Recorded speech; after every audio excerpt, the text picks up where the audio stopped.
I was resting one evening by the side of the road. I saw an old farmer in the field he just hoed. His face was all brown, covered from the wind, and he was talking to the Lord just like I'd be talking to a friend. "Well, sir," he said with his voice calm and quiet, "those corn sheaves need shocking, but ain't got no string to tie it. And that clover down the field, Lord, it should be knee high. We don't get a little rain, Lord, and old Bessie's gonna go dry."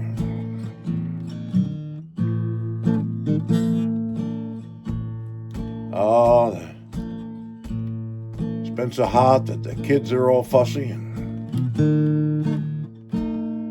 it's been so almighty dry that the fields are all dusty. And listen to me grumble, and listen to me complain. If you didn't know me so well, Lord, you'd think I was trying to shift the blame. You think I forgot about that new calf that you sent? The money in the mail that took care of the rent? Ma's cold's better, and Johnny's home from the Navy, and that good Sunday dinner, chicken dumpling and gravy.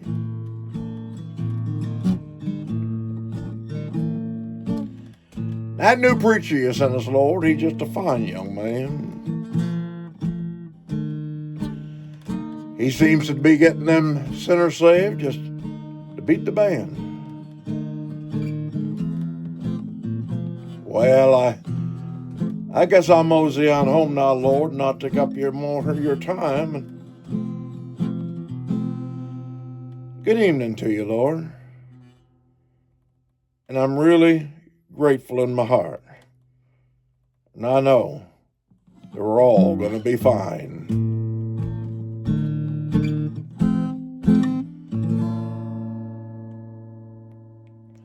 Oh, that's an old farmer's prayer tune.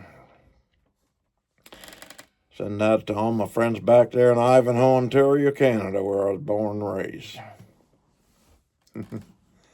Those are good days. Didn't realize it more now than I did then. The Bible talks about your kids growing up to call you blessed.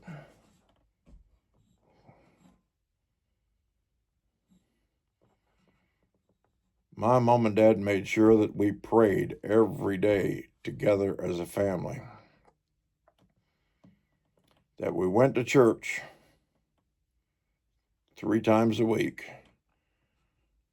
Went to camp meeting and revival. I remember my dad being out in the field shocking the wheat. It came time to go to church on Wednesday night, sticking the fork in the... Somebody said to him, "You just going to let that stay out here while you go to church?" I said, "Yeah, the good Lord gave it to me. It'll be all right. He'll take care of it." I remember my dad, one time, one of his best cows, got a picture of me. He held up, I think it was $100 bill over her back. He called her his mortgage lifter. His mortgage lifter. She was a good cow. I had to go get those cows every night, but a 2-mile walk. Might not seem no big deal to you, but for a kid that was 7 or 8, it was a huge deal to me.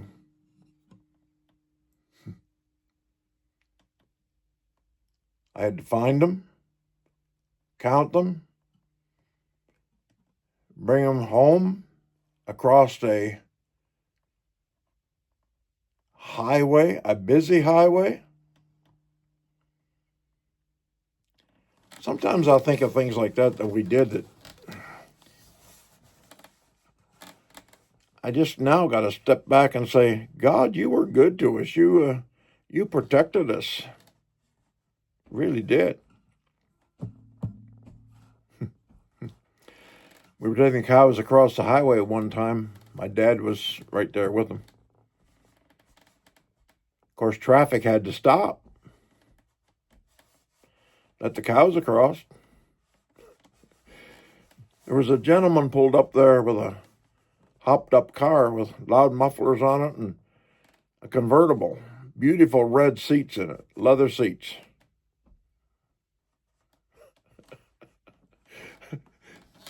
As honest as I'm talking to you. Something spooked the cattle, and one cow went right over to that car and jumped right up in it. The man was so mad.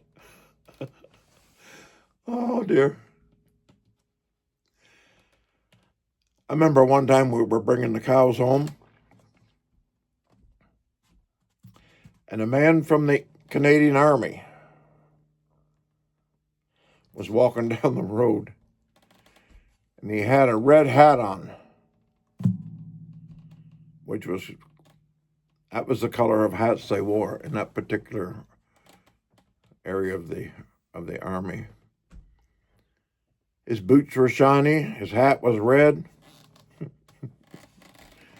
and the bull that was in with the cows saw it all.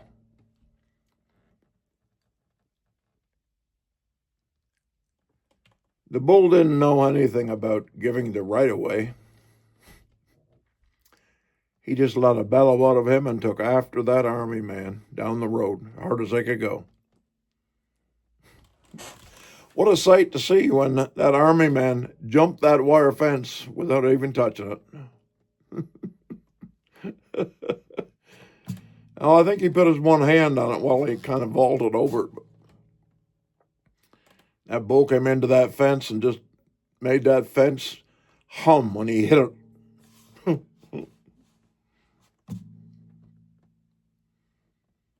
Precious memories. I remember one time going for the cows, and there'd been an electric storm, and a number of the cows, they all huddled underneath a tree for safety. They thought they were getting safety. The electric hit them. 2 or 3 of them were dead. That's where I learned about life and death. One day going for the cows, I had my dog with me. It was a Brittany Spaniel, black and white. He got up out of range a little from me and got ahead of me. Next thing I know, he's in a fight with something up there. My first thought was it was a porcupine.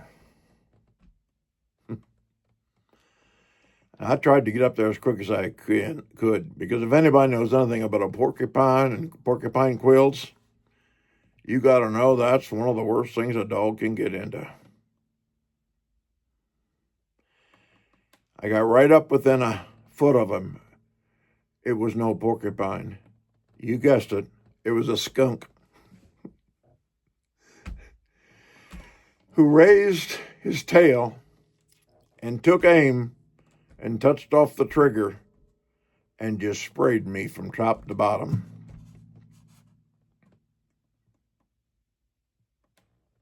I wasn't even the one fighting him. It was the dog. But I was the one that got sprayed. Oh my. What a terrible smell. Nobody wanted to eat supper with me.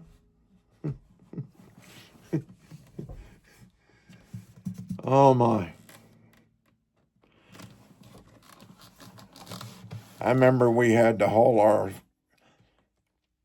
milk to the cannon factory, not the cannon factory, the milk factory down the road, and people would bring it in any way that they could. A few years earlier, they'd brought it in with horse and buggy. Now people were using tractors and trucks and bringing their milk to the factory. And I had to take the cows right down the center of the road, right? Trucks on both sides in the factory there. I can't even imagine doing that today. You'd be asking to get killed, but God protected us. That's where I'm going. He'll send his angels to protect us. I just been thinking about angels, thinking about those two angels that were present when Jesus came out of the grave. How many times the angels have protected me. But here's one time for sure. I was one of the bigger kids in school. Because of our religious upbringing, we were not allowed to fight. If we would fight at school and go home, and our parents would find out, and they would, because I had older sister, two younger ones, then you'd be disciplined at home. It got serious enough that they were being very brutal to me. I remember specifically two big guys. One held me while the other one. Going home with marks on my face, my dad realized it was more serious than he thought. He took a trip to the schoolhouse. Well, now the kids at school soon figured out, hey, we got them going now. There's one guy in the schoolhouse that had a bow and arrow. I don't think it was a compound. I believe it was just a regular straight bow. Remember I told you I had to walk 2 miles to get the cows every evening? One of those miles was through a dense forest, big trees.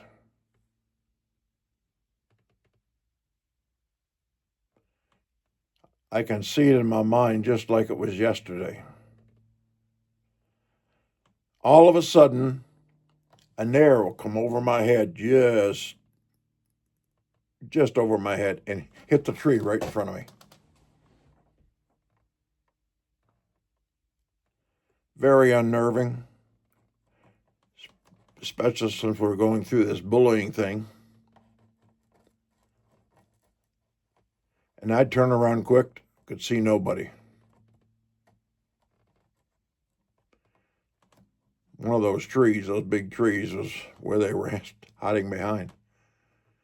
I'd get going and go on down through the woods, and here would happen again. I'd turn around real quick, nobody.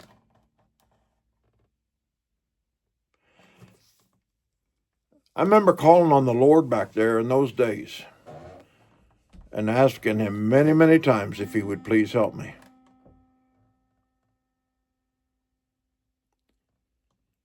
And he did.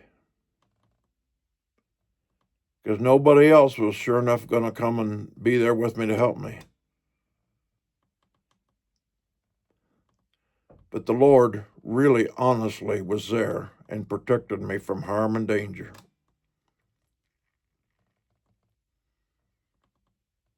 And I want to thank him for that. There's a lot of good memories about living on that farm. The Amish are living there now. But it was a very productive agricultural farm. My dad had 400 acres, my grandpa, and everybody had to work. And when something like the issues that I've been telling you happened, for the most part, you better be calling on the Lord, because nobody else had enough time to come and do anything about it. I'm not trying to be rude when I say that. They just weren't there. They were busy doing their chores. But the angel of God did protect me. Having said that, I want you to know that the angel of the Lord encamps around about those that fear him. That's from the Bible. The angel of the Lord camps. That means sets his tent up and he stays close by. I've been driving my vehicle and had a bad situation. I knew that there was an angel. One of my dear friends had a vision one time and told me that God had sent 2 angels to take care of me. They weren't being funny. They really felt that was the truth, and I don't doubt it. I've claimed that ever since. If you knew how I drove, you'd say you need 2 angels.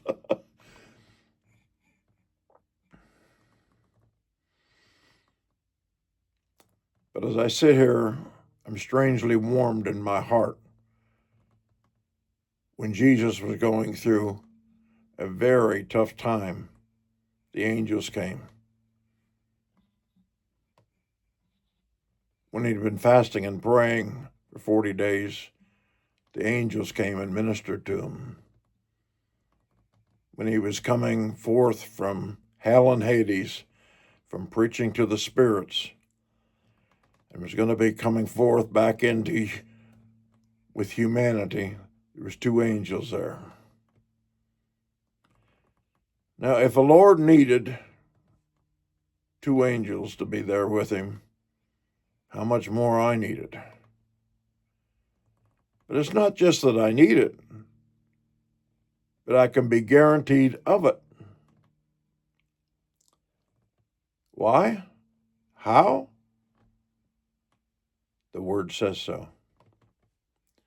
Oh, I'm sure you think, well, that's just in the book of Psalms, and that's not where we are today. Peter's in prison for preaching the Word. Midnight hour come the angels. Walked right through the prison door, never opened it. Got Peter awake. Got the chains off him. Loosed him and set him free. Said, now get to the temple and preach. Angels. Hey, I've gone on long enough. I hope you have a great day. And I hope that you have an encounter of a God kind where you will realize the angels have been very close to me today. Let me hear about it if you have. God bless you. Have a good one.